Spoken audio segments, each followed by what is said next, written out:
Aujourd'hui, lucarne sur un encas qui est très prisé par les personnes qui sont dans un processus de perte de poids. Ce sont les galettes de riz. On les présente comme les meilleures possibilités que vous ayez pour être rassasié rapidement, sans problème, sans risque de prendre du poids, surtout si vous êtes dans un processus de perte de poids. Mais est-ce que cela est vrai? Reste jusqu'à la fin, surtout si tu utilises ces galettes de riz là comme encas. Tu vas en découvrir beaucoup et à la fin, je te donnerai les 3 pires erreurs que tu puisses faire si tu es dans un processus de perte de poids. Il faut savoir que pour, n'est-ce pas, balayer tous ces mythes qui sont autour de certains aliments, j'ai mis sur le marché un e-book qui relève 148 mythes et fausses croyances sur la nutrition et la perte de poids. Tu auras le lien à la suite de cette vidéo. Alors, pourquoi est-ce que les galettes de riz apparaissent-elles comme des très bons encas? Premièrement, simplement parce qu'elles sont si légères qu'elles en sont carrément aériennes. On a l'impression qu'en les mangeant, on mange en fait du vent, si je peux m'exprimer ainsi. Deuxièmement, effectivement, elles contiennent très peu de calories. Parce qu'une galette de riz prise individuellement contient plus ou moins 30 calories, ce qui n'est pas grand-chose. Mais, dites-moi, combien de personnes, dites-moi en commentaire, si vous prenez seulement, quand vous ouvrez le paquet de galettes de riz, si vous en mangez seulement une seule.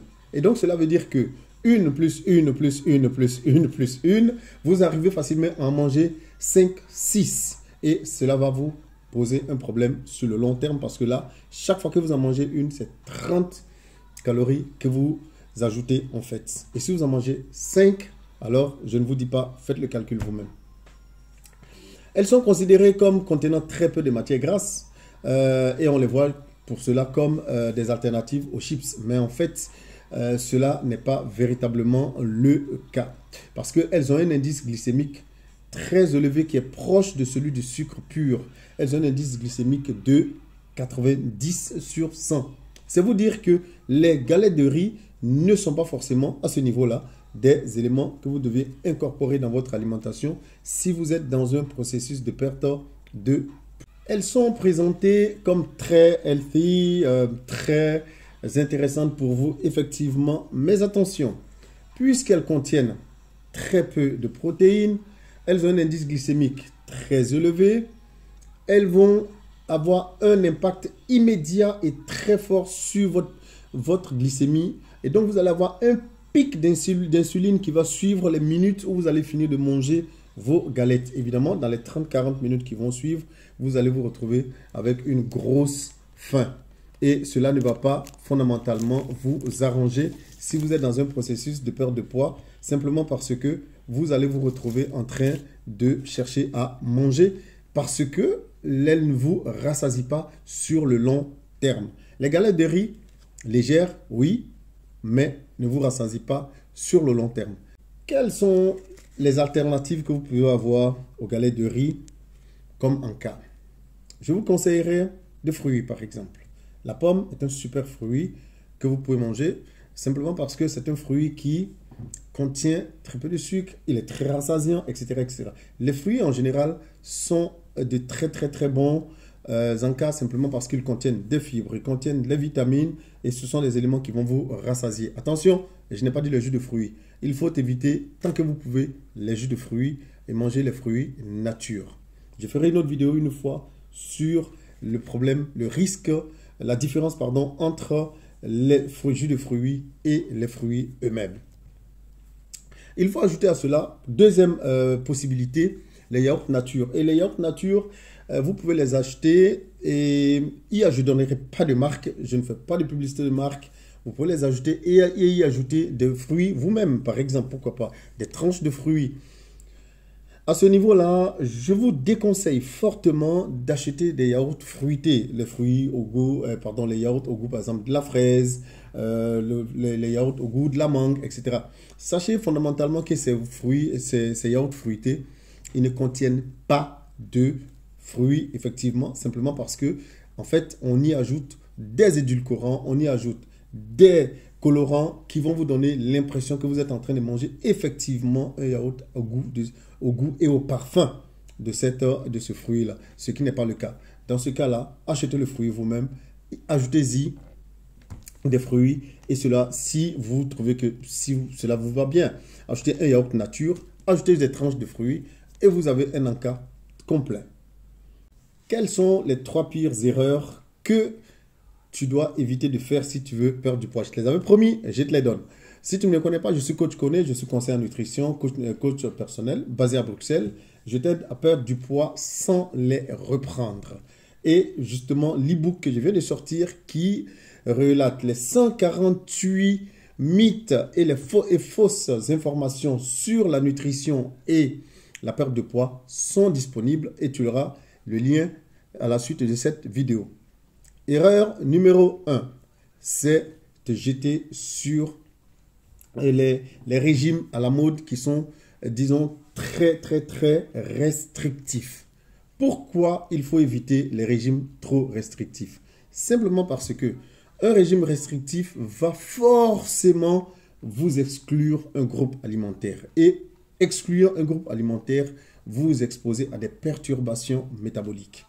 En outre, lorsque vous allez vous lancer dans le régime alimentaire, vous serez très heureux au début, simplement parce que vous allez perdre du poids très rapidement, mais en même temps, vous allez perdre peut-être à côté de la masse musculaire. Ça, c'est parce que votre alimentation est assez perturbée.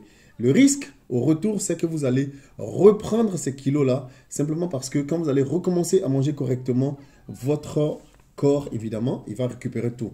Un autre danger encore, c'est que d'ailleurs, en continuant même le régime restrictif, il peut arriver que votre corps, votre métabolisme se mette simplement en mode survie. Et donc, vous allez trouver des personnes, des gens sont venus me voir parfois, ils m'ont dit, mais je ne comprends pas, j'ai commencé un régime, ça allait très bien, les 2 premières semaines, 3 premières semaines, c'était super, et puis après, je ne perds plus de poids du tout. Simplement parce que votre corps, il s'est mis en mode survie, parce qu'à l'intérieur, il a l'impression qu'il y a danger, et donc la lampe rouge du cerveau, ting, ting, ting, ting, ting, s'allume afin de préserver votre corps tout simplement. Le corps est une machine parfaite. Deuxième erreur, c'est de négliger les protéines et les fibres. Ce sont les éléments que vous allez retrouver. Les protéines, vous allez les retrouver dans les légumineuses, haricots, pois chiches, etc. Vous allez les retrouver également dans les poissons, dans les œufs, dans la viande, etc., etc. Et les fibres, évidemment, vous allez les retrouver évidemment aussi dans les légumes. Et pourquoi est-ce qu'ils sont importants et que vous ne devez pas faire l'impasse sur ces éléments-là? Simplement parce que ce sont des éléments qui sont rassasiants sur le long terme. Et qui dit aliments rassasiants sur le long terme, dit en même temps évitage de grignotage, évidemment, de faim qui vous réveille en pleine nuit simplement parce que vous n'avez pas mangé suffisamment. Et donc, lorsque vous allez manger des aliments à base de protéines qui contiennent assez de protéines, assez de fibres, vous allez vous sentir rassasié sur le long terme, à la différence de quelqu'un qui mange, par exemple, je donne un exemple tout bête, un plat composé de glucides comme le riz ou les pâtes. Simplement, vous pouvez manger un très grand plat de pâtes et puis dans les 2 heures qui suivent, vous dites, mais je ne comprends pas, je viens de manger comme c'est pas possible et je sens une faim comme si je n'avais pas mangé de la journée. C'est tout à fait normal parce que ça contient très peu de fibres. Et les fibres sont les éléments que nous ne digérons pas, qui non seulement améliorent notre transit intestinal, nous permettent d'aller à la selle, mais également nous permettent, n'est-ce pas, d'être rassasiés sur le long terme et enfin permettent, n'est-ce pas, de contrôler et de ralentir le passage du sucre dans notre sang et de contrôler en même temps notre glycémie, évitant ainsi les pics d'insuline. Troisième erreur, c'est qu'on a l'habitude de négliger, de sous-estimer, je dirais, les calories liquides et les grignotages. Les calories liquides, vous allez les retrouver simplement dans tout ce qui est soda, tout ce qui est boisson hyper sucrée, etc., etc., qui vous apportent énormément de calories, mais qui ne vous rassasient pas. Et les grignotages, bon, ben ça, vous savez plus ou moins, mais il y a un élément sur lequel je vais m'arrêter au niveau des grignotages, c'est lorsque, surtout pour les parents, lorsque l'enfant finit de manger et qu'on n'a pas envie de jeter la nourriture, le reste de la nourriture, et qu'on le mange. Et qu'après, on passe à table pour manger notre repas. On oublie qu'on a mangé le reste du repas de notre enfant avant. Et donc, cela va venir s'ajouter à notre bol alimentaire. Et donc, j'ai l'habitude de dire qu'il ne faut pas que les parents deviennent la poubelle de leurs enfants. S'il y a un repas qui reste, il y a un reste d'aliments, vous ne voulez pas le jeter, conservez-le au frigo et réchauffez-le plus tard, éventuellement pour le manger. Ou bien mangez-le, mais ne mangez rien d'autre après. Simplement parce que chaque fois que vous allez apporter un aliment dans votre estomac, ce sont des calories que vous apportez à votre organisme. Et à la fin, tout cela s'accumule. Et donc, vous ne comprendrez pas, vous direz, je suis dans un processus de perte de poids, mais je ne perds pas de poids. C'est tout à fait normal parce qu'il y a tout un faisceau d'actions que vous posez qui font que quelque part, vous n'allez pas pouvoir perdre de poids parce que vous apportez continuellement des calories en surplus à votre organisme. Alors, si cette vidéo t'a apporté quelque chose, like-la, abonne-toi et n'oublie surtout pas, en lien, tu as l'e-book qui te relate les 148 mythes et croyances et fausses croyances sur l'alimentation et la perte de poids. Allez, reste en contact parce qu'il y a d'autres éléments, d'autres aliments à démystifier